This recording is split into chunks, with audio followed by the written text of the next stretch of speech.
Alright, this is a little tutorial on how to play Brothers at War, 1862. We'll just start with the setup, which is pretty straightforward. The rulebook will have these setup sheets that indicate where the units are set up, which brigades are involved, and as you can see, most of this is already set up. I will be setting up Scammond's brigade. Scammond is this unit here with these black banded units, Union brigade. Each brigade includes one or two activation markers that are going to go in the cup, in the opaque container. One or more skirmishers for the brigade, a brigade commander, and then the regiments that are in the brigade. So, if we look at the setup sheet for Scenario 5 of South Mountain, Battle of South Mountain, Garland's Last Stand, we have the 30th Ohio, we have the 12th Ohio down here, and we have the 23rd Ohio up here. These units, all the units have a front, a front side, in this case formed infantry. This is not focusing well. And on the reverse, unformed infantry. That's the symbol for unformed infantry and formed infantry. You can see that formed infantry has a higher combat rating, firepower. The first number is the firepower, the second number is the movement. Alright, so the leader can set up really anywhere on the map. The leader doesn't represent an actual guy, it's more the center of mass of the brigade. So a brigade can pretty much span, command-wise, 8 hexes, 4 in each direction. Because his command span is 4. 1, 2, 3, 4. 2, 3, 4. So that's the brigade. If this guy was out here, he would have to roll to see if he's in command. The activation markers go with all the other activation markers. They basically stay on this map, the activation track, or they go in the cup at different times. So Scammond has his own track. 1st Brigade, part of Cox's 4th Division, and the skirmisher goes here at the beginning of play. You also are going to place a reserve marker for any brigade in play that goes on the start space. It's going to move down the track as the unit spends reserves. When it gets to here, it's flipped over and the brigade is exhausted. These dark spaces are where casualties go. There's a casualty marker. Every time a regiment is eliminated, a casualty marker goes here, and when these are both filled up, the unit breaks and is removed from play. So reserves and casualties are two different things that are tracked on the activation track there. The reserves track, I'm sorry. These are the two Confederate brigades that begin in play. Garland's brigade and Rosser's cavalry brigade. And these are set up on the map already. There are divisionally artillery. So they don't have the Union has them too. They don't have a colored band, which indicates that they're divisional. They're not part of any brigade. They operate individually. They activate when these markers here are pulled, the CSA artillery or USA artillery. Those are the divisional artillery activation markers. This artillery, Pelham's horse artillery, is part of Rosser's brigade, so it will activate with him and not when an artillery marker is pulled. These over here, there's cards, and these are all playtest components. They're not precisely what you'll see in the box. They're pretty far along, but they're not necessarily exactly what you'll have in the box. This white stripe here indicates that these artillery units are off map. They're off-board artillery. There is Lane's Georgian Battery is at Turner's Gap, and there's some instructions here about who it can attack, and then these show what kind of terrain is on that gun is in. And Bolivar, our Union guns, this is who they can target. They can only attack the guns on this card. They can't actually attack the map. And then this is their elevation level. This is their elevation level. And if you look at the map has elevation levels that correspond to that. So you can tell, for example, that this gun, when it fires, it's at level 3, which is the same as this level here on the map. So firing somebody here, he's at the same elevation. Here, the unit would be lower than him. Okay, and then Crook's brigade is a reinforcement. And the reinforcements all go up here. Crook comes in on turn 4, right there. So he just gets piled up there, and then when he comes in, he will activate. And G.B. Anderson's brigade for the Confederates comes in on turn 8 of 9. So comes in at the very end. We set up the units, we set up the displays, we set up the activation markers. The activation markers consist of all the brigades, so Scammon, and then they all go in the cup. Scammon's 2 markers, Rosser's 2 markers, Garland, the artillery for the Union, the artillery for the Confederacy, and then 1 marker. If you look at these markers, they're different. One of them has a white background, the other one has like a tan background. These are countdown markers, and they determine when the turn ends. The tan ones go in this little countdown markers box here, and the one with the white back goes in here. So there's going to be 1 countdown marker in the cup at the beginning of every turn. So the cup is set up, all the displays are set up, everybody gets battle cards. They get 3 each at start. That's your hand size.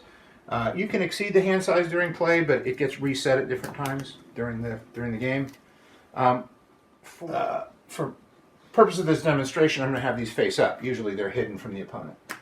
So I'm going to put them here just so that I kind of know when I'm playing solitaire when I'll want to use them. That's it. We're set up, ready to go. Turn 1 of Scenario 5 of Brothers at War. So the first thing you do is when you start a turn, once you've gotten everything ready, the chits are in the cup, you pull a marker. This is the CSA artillery, and it gets placed on the first space in the activation track. These keep getting pulled. They go down the track. There are spaces that have countdown marker symbols and card symbols. You can't see them, so I'll show you right here. The display has these different symbols. So when a marker is placed in a countdown hex, you take a marker, one of the tan markers from the countdown markers box, and you put it into the cup. That's going to make it more likely for the turn to end. The turn ends when 2 of those markers are pulled out of the cup. When the second marker is pulled out, turn's over. This symbol is draw a card. Basically, both players draw a card when a marker is placed on that space. And again, hand size at that point is not. You can hold more cards in your 3 starting cards. All right, so the Confederate artillery begins. That's the divisional artillery. So Pelham's guns do not activate, but Bondurant's guns activate, and Lane's Georgian battery up on Turner's Gap also activates. Artillery is the only unit type in the game that has a range rating right here. So that guy's got a 5 range. Lane's Georgians up here, he's got big 20-pound Parrott rifles. They have a range of 9. That means they can fire 9 hexes under optimal conditions. They can fire out to twice that with a -1 to hit, and they can fire out to triple that with a -1 to hit, and they can only do a maximum of 1 hit at that range. So he's going to go ahead and try to fire at Chrome's Ohio battery here that's coming up the road. On the map here, there's a fire point. Turner's Gap, 11 hexes. So the guns at Turner's Gap can trace to this. They begin their tracing from here. It's 11 hexes. So if they want to shoot at this gun, it's 11, 12, 13, 14, 15 hexes range.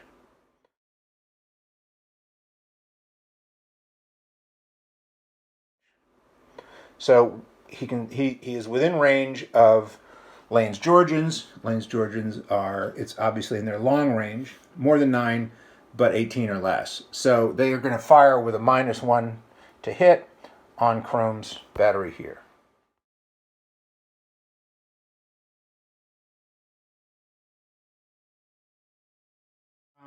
All right, so the way fire works, the Confederates have 4. That gun has 4 firepower, so he's going to roll 4 dice. All dice rolls in the game, a 5 and a 6 is a success. Anything else is a failure. So you're always looking for a 5 or 6 on the dice. Because Lane's Georgians are firing at long range, they have a -1 to hit. So therefore they need a 6, because a 5 -1 is a 4, which is not a success. All right, so there's a 5, which if he were firing at 9 hexes or less would be a hit, but because he's firing at long range, isn't. So he does 1 hit. Those are misses. Chrome now gets saving rolls. There's a card for calculating how you do those saving rolls. The first one is, did the attacker move? No, he didn't, because he's off board. Range, artillery, you never get saving rolls when you're facing artillery fire.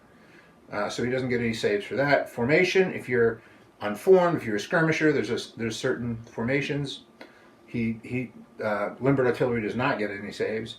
And terrain, he's in the open, so he gets no saves. He could retreat 2 hexes to gain 1 save, but he doesn't want to go backwards at this point, so he won't retreat. A save roll would be, let's say he got 3 saves, he would roll these, also looking for 5s and 6s. If he got any, let's say this was a 5, he could say, okay, that 5 negates the 6, and it would be a miss. But because he's in the open, he gets no saves, that hit goes through. A hit on a unit will disrupt it, so he gets a D for disrupted.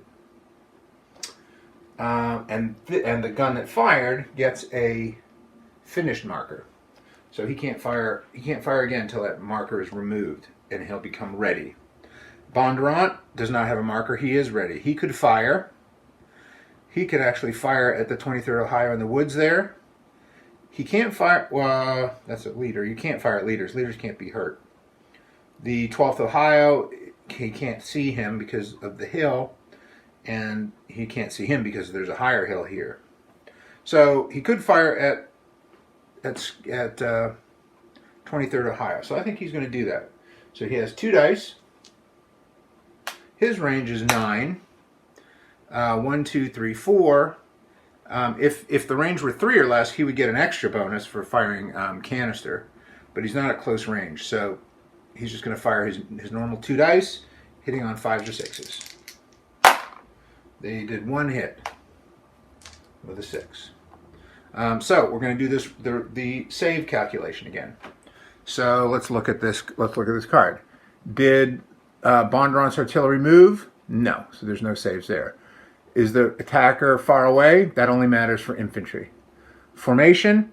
23rd Ohio is formed, so he does not get any saves for. If he was in unformed formation, he would get 1 save for that. And then terrain. That's the thing that's going to help him. So terrain.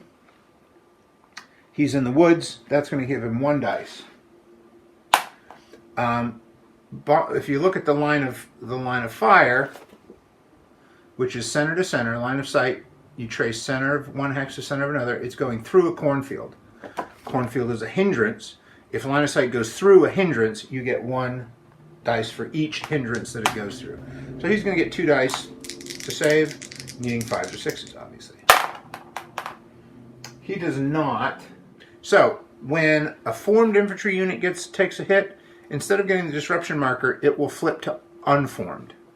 If it took 2 hits, it would now take a disruption. So now it will take disruptions like other units.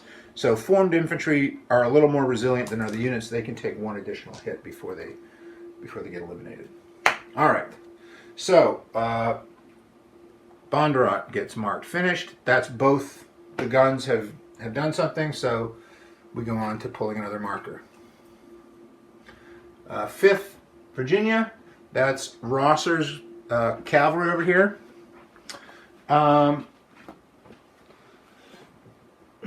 Rosser's okay. But I think Pelham is going to pull his guns maybe back a little bit. So I am gonna limber Pelham's horse artillery here. That little cavalry symbol, if you look on Pelham, he has the little cross sabers there, show that he's cavalry, or horse artillery in this case. Most artillery have a movement of 4. Horse artillery, as you can see here, have a movement of 6 when they're limbered. So he has a 0 movement, but artillery can limber for 2 movement points that they use from their limbered movement rating. So that leaves him with 4. He's going to go to here.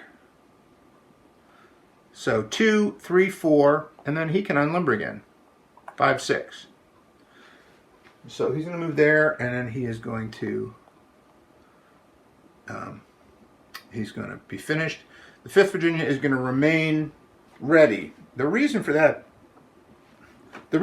is that if this unit moves adjacent to him later in the turn, he'll be able to fire when he enters that hex.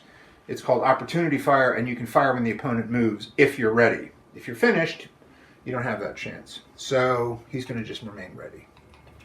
And that's Rosser's guys done. So here is the first countdown marker. First countdown marker has been pulled. And furthermore, I'm putting it on a countdown space. So I'll place this, and then one of these markers goes in the cup. That's all that happens with a countdown. It doesn't actually do anything other than it triggers the space, and then you just draw again. So Scammon moves, and on this space, it's a card draw. So each player draws a card. Fire and close for the Confederacy. The Union player draws a carte de visite. This is a useless card that just takes up room in your hand, and you'll want to discard it when you get the opportunity. You don't always get something good when you draw. Sometimes you get those. Okay, and it's Scammon. So Scammon has some interesting things. All right, he's going to activate. So first of all, you check and see, are these guys in command? They're all within 4. 1, 2, 3, 4. They're all good. So who wants to activate first? I think that we'll start with the 30th Ohio. 30th Ohio is formed. I could have set him up unformed, and I probably should have, because it makes it much easier for him to move. But I'm going to keep him formed for now. He's going to go 1, 2 to go up the hill, 3, and then he's done. That's as far as he can go. If he were unformed, he could cross that fence and go there for 1 additional, but he's formed. Formed, you pay an extra point when you go across a fence. Unformed, you don't. Or a stone wall, in this case. 12th Ohio, they are going to do something different. They're going to activate to deploy a skirmisher. So they become finished, and the skirmisher is taken from the brigade display and placed in his hex, and now becomes activated itself. It's going to go... Now, the interesting thing about skirmishers they have a lot of differences from normal units. One of them is they can move through any terrain for 1 movement point. They don't pay any cost for terrain. So he's going to go 1, 2, 3, 4. So he's going to go to there. And then he'll be finished. They have lots of other little kind of funny abilities that I'll get into as we get closer to when they come into play. So anyway, that was 12th Ohio. 23rd Ohio is going to form. So flipping over costs you 2. 1, 2. He's going to go 3, and he can be fired on. He can be fired on by this guy. Not by this guy because he's finished. Fired on by this guy. That guy can't trace line of sight through 5th North Carolina, so he can't see him. And the guns could normally fire, but they're finished. And 23rd is out of range. 1, 2, 3 is the maximum range for infantry is 3. Basically any non-artillery, the maximum they can fire is 3, so he can't reach him. So the only guys who can fire are the 5th North Carolina and the 5th Virginia cavalry there. I think the 5th North Carolina will probably be the one to fire because he's a 5 strength and he's only a 2. So 5th North Carolina is going to fire 5 dice. looking for 5s and 6s. All right. And he rolls 3 3s, 2 1s. He misses entirely. So, withering fire at the 23rd Ohio, but they aimed a little too high and missed. 23rd Ohio has 1 movement point left, and he's going to go ahead and assault 5th Virginia. So, when you move into a hex with another unit, that's called an assault. The 23rd Ohio has a firepower of 6. That's 6 dice. He's formed. He's a formed infantry unit. That means he has +1 to hit. So he'll hit on 4s or better. Rosser's dismounted cavalry is unformed infantry, so they don't get the bonus. They're going to roll 2 dice. So this is the this is the dice. It's going to be a tough day for the 5th Virginia. All right, let's roll these. 3 hits for 23rd Ohio. And 1 hit for the cavalry. So there are no saves in this, only hits. Assault is bloody and decisive, and it can really hurt the attacker too, depending. So how do these hits get resolved? First of all, one of these units has to retreat. It's whichever one took the most hits. Well, we know who that is. That's going to be the Confederates. So what the Confederates are going to have to do is retreat right off the bat. When you retreat, you'll go back 2. Basically, he's going to have to he'll go to here. That's 2. If he wants, he can flip over and go back 4. Cavalry has that option. He's just going to go back 2. And the 23rd will take the hex. So now let's resolve the hits. 5th Virginia is going to take 3. 23rd Ohio is going to take 1. Let's start with 23rd Ohio. It's simple. 1 hit on formed infantry makes it flip over to its unformed side. Done. The first hit on the 5th Virginia is going to disrupt it. The second hit will eliminate the 5th Virginia. Anytime a unit is in danger of being eliminated, you can go to the reserve display and spend reserves to try to save the unit. You can't spend reserves to prevent units from being unformed or disrupted. You can only spend them to prevent a unit from being eliminated. So there's 2 hits that would eliminate Rosser's cavalry unit. So first of all, I'm going to spend this reserve. He only has 1 that he can spend, and it exhausts him, moves it to the exhausted space, and that removes 1 hit. We still have 1 to go. So I can eliminate Rosser. That's not really an option because that will fill up this marker with a casualty, and that will break them. So what he'll do instead is you can treat a skirmisher who's on this board as a reserve, and you can eliminate it. Now this guy, he gets taken off, and a casualty marker is placed on his spot to show that unit has been eliminated. So he survives because that was the last hit, but the brigade is exhausted, and they have no skirmishers left. Normally, 23rd Ohio would be marked finished. I'd move on to the next unit, but instead, I'm going to play this card called Slips the Bridle. Play following an assault combat. After resolving all hits, the unit that won the assault removes disruption or finish markers, so this comes off, and gains 2 movement points, which he can use immediately, which he's definitely going to use. So he has some options. With 2 movement points, he could form up again.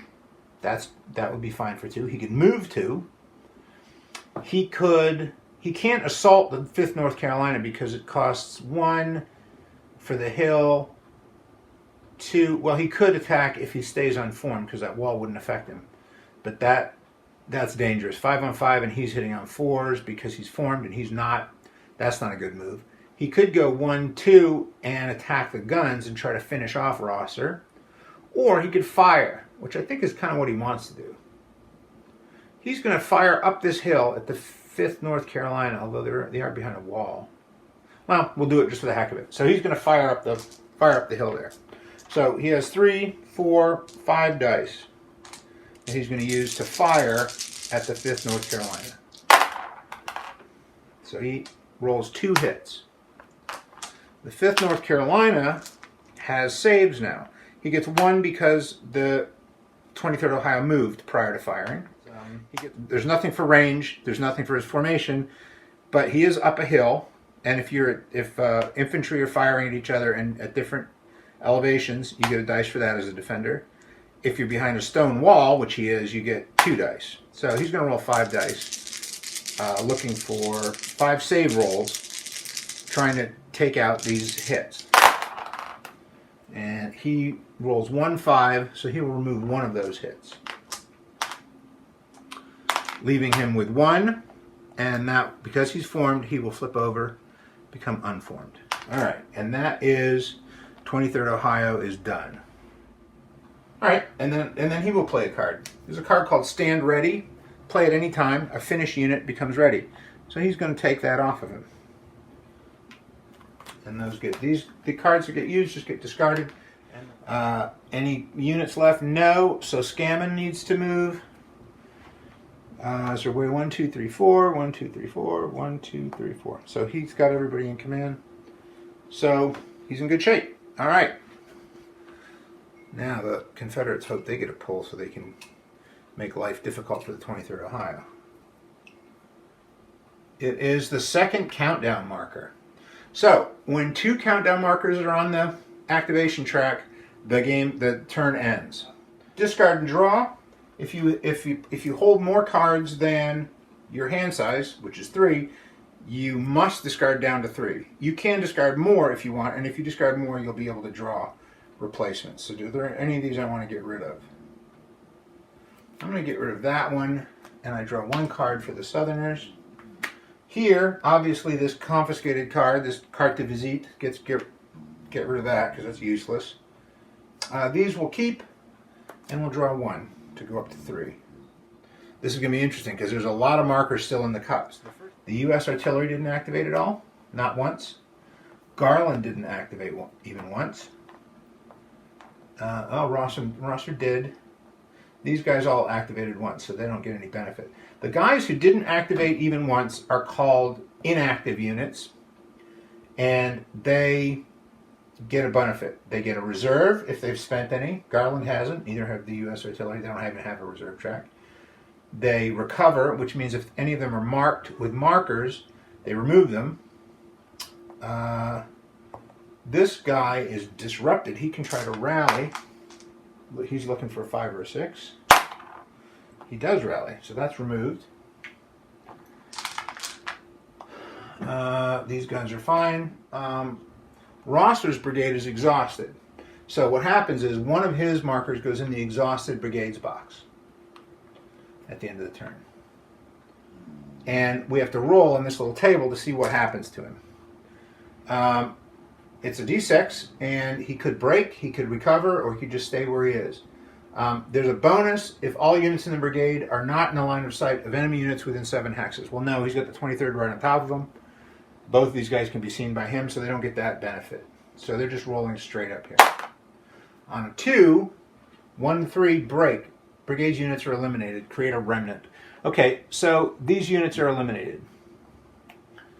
When you get to exhausted, it's only a matter of time before your brigade will break, unless you can become unexhausted somehow. So these guys take off. They're basically saying, our work here is done.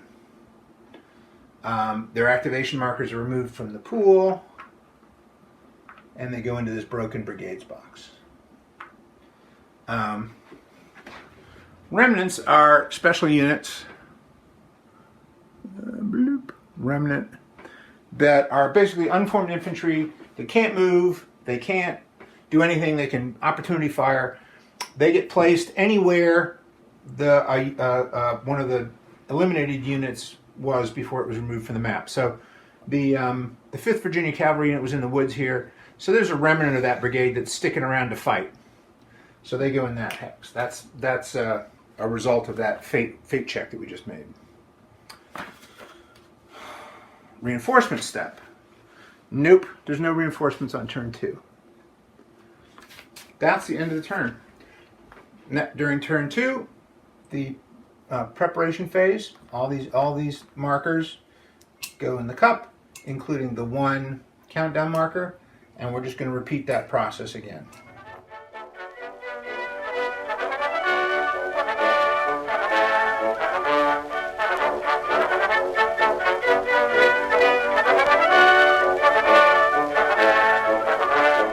All right, regimental stacks. If you look at these guys here from Crook that have the A and B next to them, they're the same name, 36th Ohio. Those guys can stack together, just like anybody. You can stack 2 to a hex. They can move through other stacks when moving, 1, 2, without disrupting the unit under them. So, for example, if this guy goes through this hex, he will put a disruption marker in this hex. Vice versa, if these guys go through him, they will disrupt him. None of those are eligible for regimental stacking. That's why that happens. This guy basically counts as 1 regiment when moving through a hex. If he goes through a hex if he went through this hex, for example, he would disrupt them because that's the equivalent of 1 guy going through 2 guys. These are infantry skirmishers, cavalry skirmishers. I won't go into them, but they have some differences from infantry skirmishers. Infantry skirmishers look like this. That's a cavalry skirmisher. He's got the little cross saber symbol.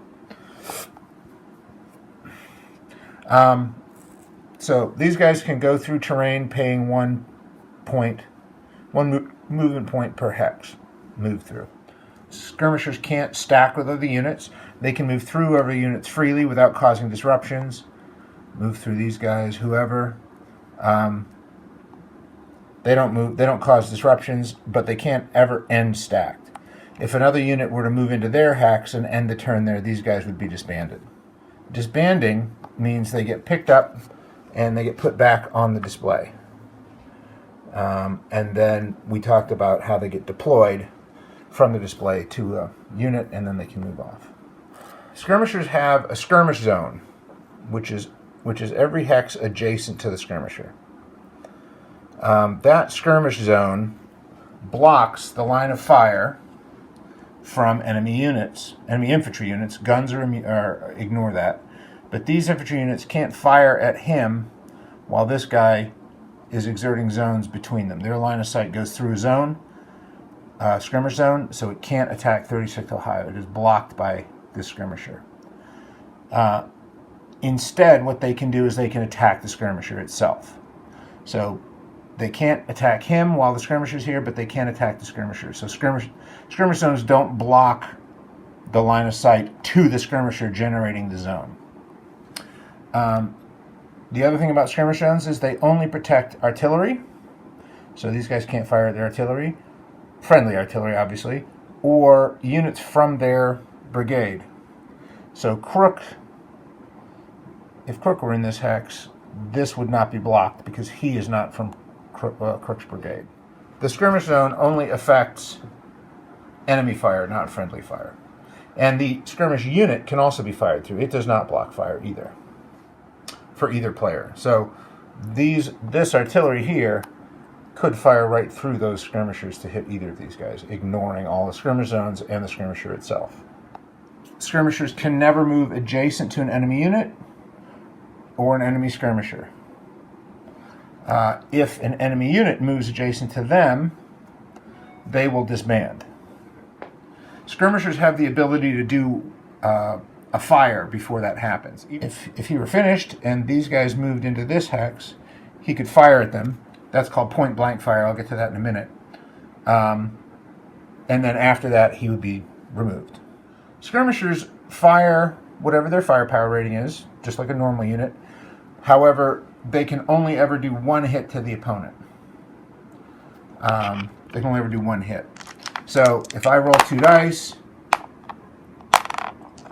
if the 30th Ohio fires at the 12th North Carolina, the 12th Carolina rolls its saves and doesn't do any saves, he won't take 2 hits, he'll only take 1. He only ever takes a maximum of 1 hit. There are only 2 ways to generate saves against skirmisher fire. If the skirmisher moved before firing, the defender gets 1 dice for that. And if the defender retreats, they can get another dice for that. Those are the only saves that units get against skirmishers. Everything else, terrain, range, are just all ignored. None of them give saves. Combined fire. Units that are stacked together and are formed can combine their fire. So this would be 5 firepower. They would fire together, and they would attack with 5 dice instead of 2 or 3. Unformed can't combine fire. Skirmishers can't combine fire. Only formed infantry. Artillery can also combine fire. So they could combine fire for 3. Eligible units can combine fire if they're in the same hex, stacked together, or if they're in adjacent hexes. So these 2 guns can fire, combine fire even though they're not stacked. The range is going to be the longest range of either of the 2 units. Also line of sight, obviously they both have to have clear line of sight to the target.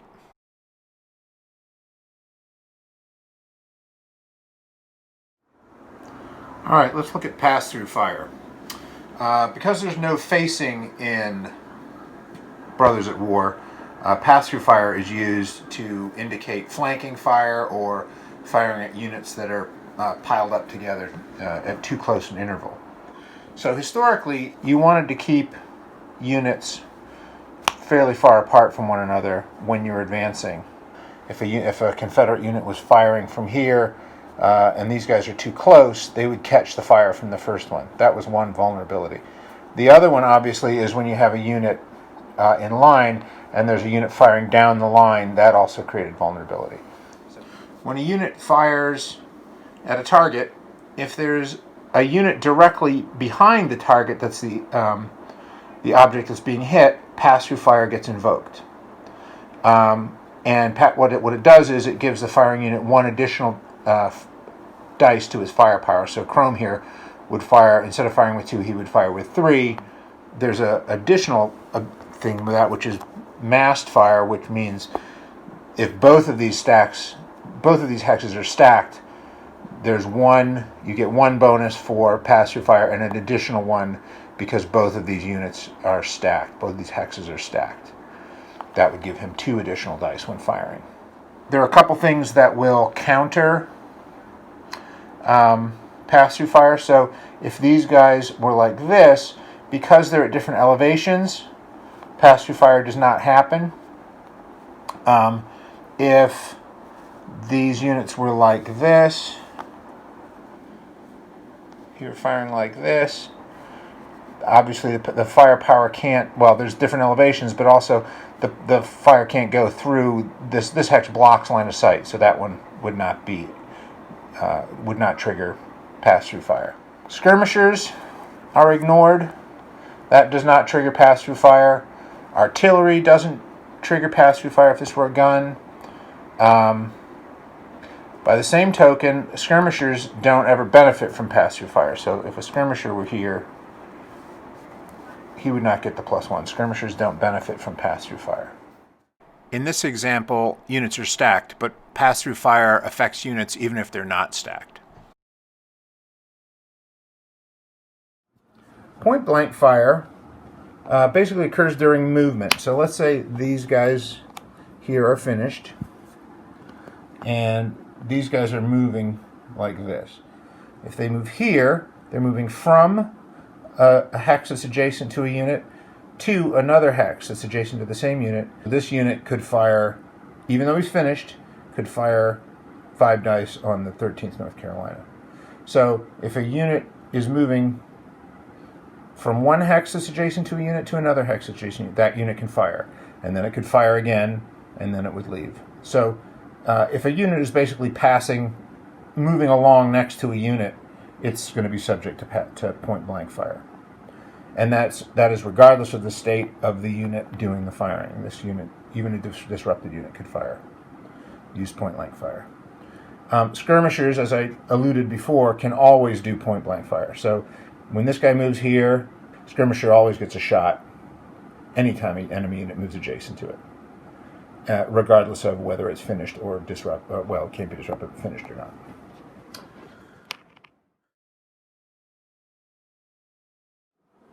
All right, let's look at some the line of sight rules. They're fairly simple, but of course, as always with line of sight rules, fairly difficult to describe. The terrain effects chart shows terrain that blocks or is a hindrance to line of sight. So if you look here, woods blocks line of sight. So if this unit wants to fire at this unit, they're at the same elevation. Elevation is the same color. They're indicated up there. So this would be level 2. So they're same elevation, the trees are at the same elevation, line of sight is blocked, as indicated.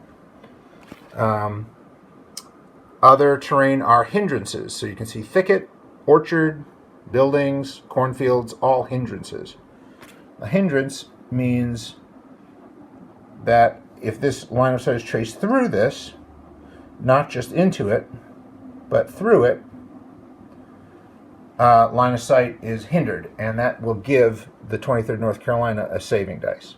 If Chrome is behind this fence, the North Carolina fires at Chrome, it's going to go through this hindrance. Each hindrance, even though it's going through 2 hexes, only gives it 1 save roll. So it'll get 1 save roll going through the cornfield, no matter how many hexes. If it were going through here, that's 1 hindrance. That's a different hindrance. That would be 2 save dice. But here, there's 2 hexes, but they're of the same type, so only 1 save roll.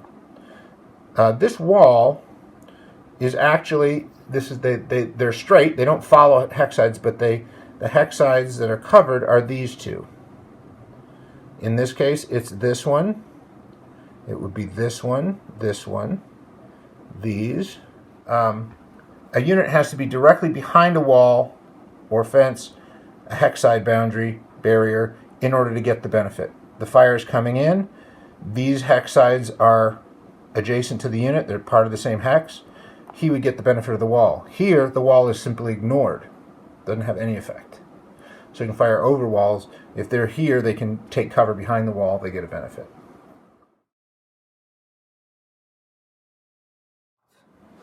This is elevation rule 1. Line of sight is blocked by hexes higher than both units. So, here we go. This is higher than both units. It blocks line of sight. Elevation rule 2 is line of sight is blocked by hexes between the units that are at the same level as the higher unit. So, if this unit is here and this unit is here, he's higher than him. This hex is the same height as him, so that blocks line of sight to this guy. He can't see him. If he's here, he can see him. If this guy's here, he can see him. Cannot see him. So elevations, same level as the higher unit, block line of sight to lower units. The third rule is line of sight is not blocked by hexes between the unit that are lower than the higher unit. Lower than this guy is at level 4, level 3, level 2.